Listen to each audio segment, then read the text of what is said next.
कणकवली मतदारसंघामध्ये 2,000 कोटीचा निधी मी गेल्या 2.5 वर्षाच्या काळात आणला.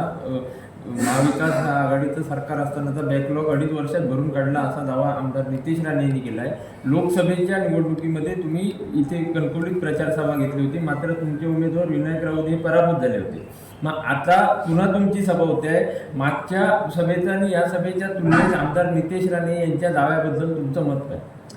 पहिली गोष्ट तर विनायक राऊत पराभूत होण्याची कारण ही कुठलं तरी एक कारण नाही आहे, त्याची असंख्य कारणं आहेत आणि ती असंख्य कारणं आम्ही पक्षांतर्गत नेत्यांनी त्याच्यावर चिंतन मंथन झालेलं आहे.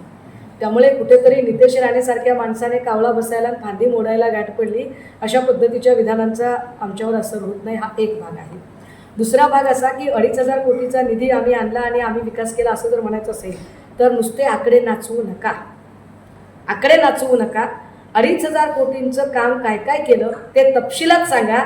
अगदी सहज उदाहरण सांगायचं झालं तर मगाशी मला भेटायला काही आंबेडकरी चळवळीचे लोक आले होते आणि ते लोक असं सांगत होते की बेंच घोटाळा इथे झाला, 200 रुपये साधारण किमतीची खुर्ची 4,200 रुपये किमतीला दाखवली गेली किंवा 1.5 लाख किमतीचा साधा सोलर हा 4.5 लाख रुपये किमतीचा दाखवला गेला. या सगळ्या घोटाळ्यांचं काय केले ते आधी बोला. त्यामुळे नितेश राणेजी, तुम्ही डोळे झाकून जर दूध पित असाल आणि तुम्हाला कोणी बघत नसेल असं वाटत असेल तर भ्रमात आहात.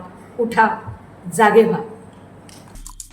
आमचे दिवसभरातले सर्व अपडेट्स, ताज्या घडामोडी आणि थेट लाईव्ह पाहण्यासाठी सबस्क्राईब करा, लाईक करा कोकणचं नंबर 1 महा चॅनल कोकण 7 लाईव्हचं YouTube चॅनल.